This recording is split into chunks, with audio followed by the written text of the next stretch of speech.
Hello, Pádraig from Jump a Grade here. Just following up with the Tricks of the Trade Careers conversation, which is being brought to you through the Dublin South City Partnership, South Dublin County Partnership, and Jump a Grade. And today we're very fortunate that we have Mark McLoughlin from BAM Contractors. He's a mechanical and electrical coordinator for BAM Contractors who's working on the new children's hospital, and would himself have came through an apprenticeship. So he's here to share his story, and also as a follow-on, if anyone has any questions after the session today, feel free to email us at info@jumpagrade.com and we'll redirect those to Mark and get back to you to share any thoughts that you might be looking for.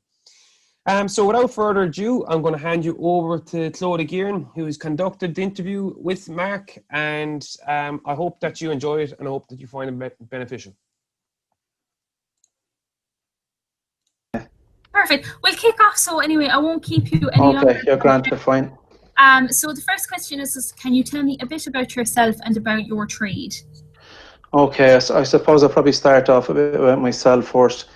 I'm 30 years working in construction.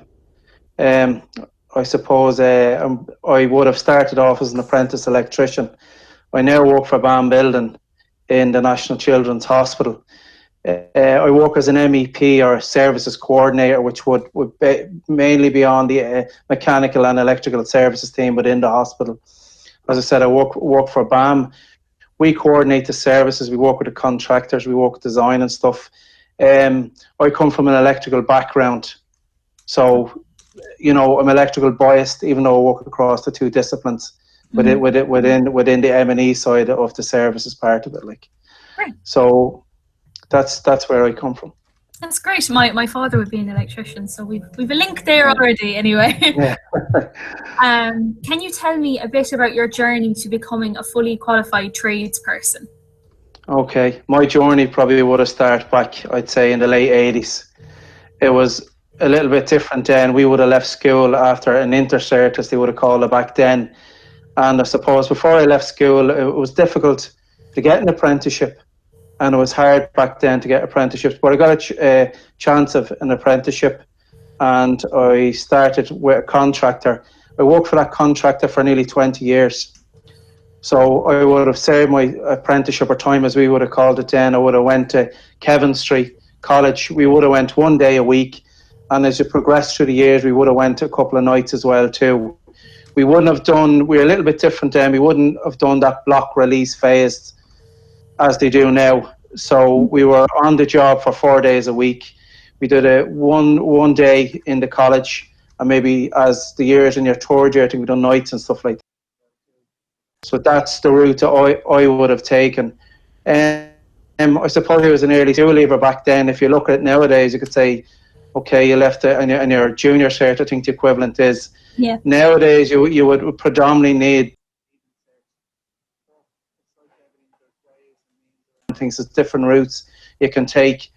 And I suppose when we were chatting earlier on there, you talk about maths. Maths seems to be the big thing for all of us. You can look at maths, science, biology. And even myself, I probably leaving school at an early age, I would have found it difficult.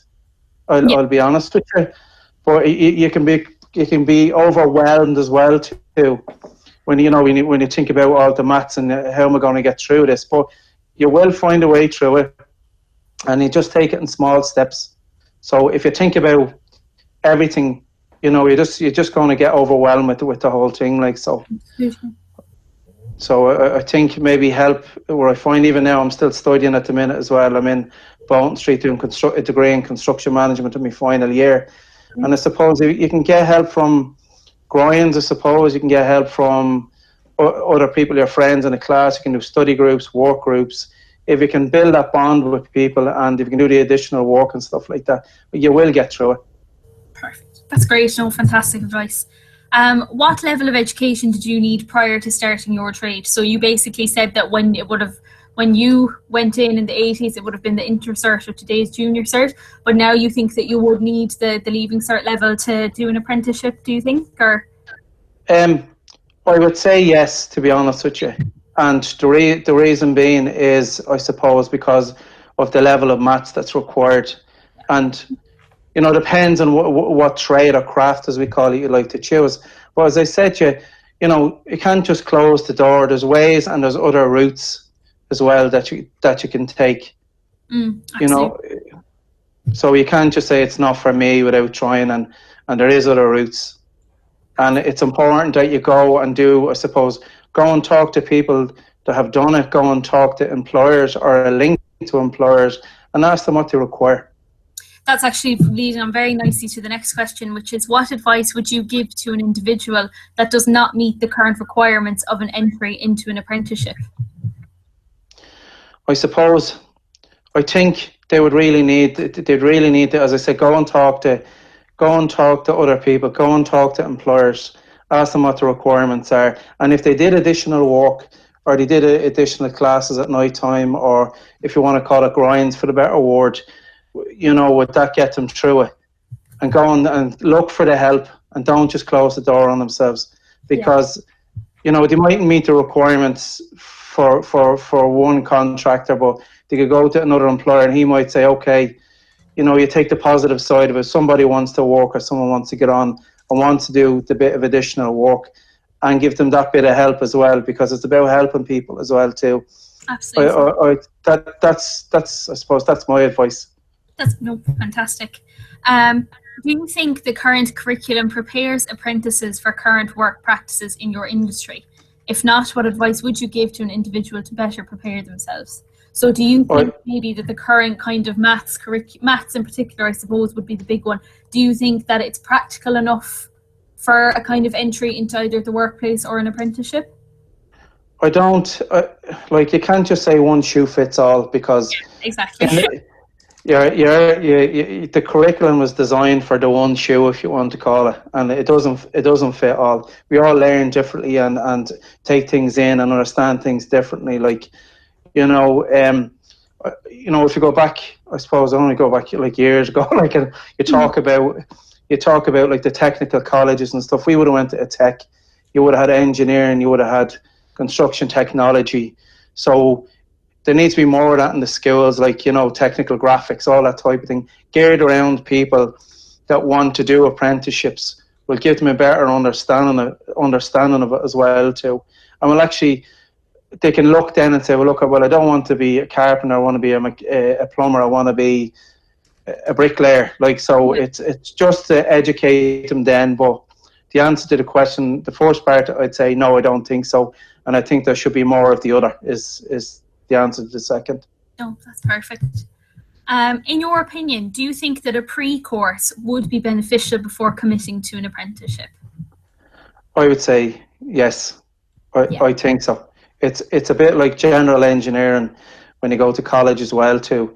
In that first year, you know, it offers them a year of all disciplines in the engineering. I'm not just saying, you know, just for engineering, but offers them that.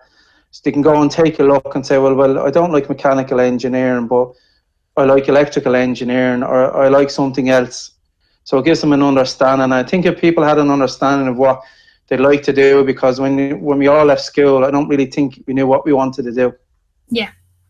No, that makes perfect sense. What phase of your apprenticeship did you find the most beneficial to you? I suppose each year brought something to you, because it was that learning and the want to learn. You always wanted to see what was in front of you. When you were in first year, you wanted to be in second year. So it kind of drove you on. So I suppose it's always looking over the hedge then to the next year. So I think that's all the years are important, because you take something from everything. And of course, the end goal is the completion of that. Perfect. That's great. What was your experience on the job and off the job training? For myself, experience on the job was very good, because it was all about construction. You're working with craftsmen, different tradesmen.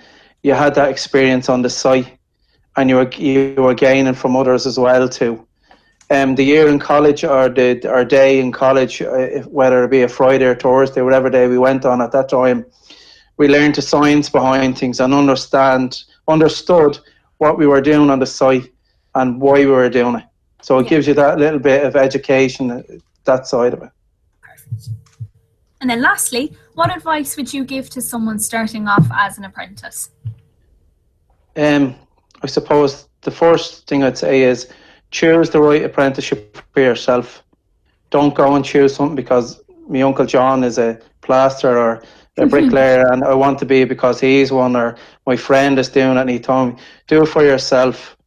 And remember, it's not just a job, it's your career, and it's a stepping stone to other things. Like, so, you know, choose the right apprenticeship for yourself, and don't be put off by things. Might get a little bit difficult sometimes, but you need just to get over that, and you'll get help from other people and just move on. That's perfect. Listen, Mark, fantastic advice, fantastic answers. Couldn't have asked for better, to be honest. Well, I hope it's beneficial anyway. No.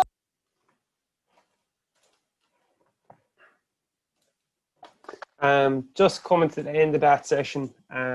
Hope everyone found it very helpful. And if you have any questions or anything you'd like to share with Mark or the Jumper Grade team, please email us at info@jumpergrade.com, or on my email address, Padraic, PADRAIC @jumpergrade.com. First of our Careers Conversation series. Looking forward to bringing you more. Have a good day.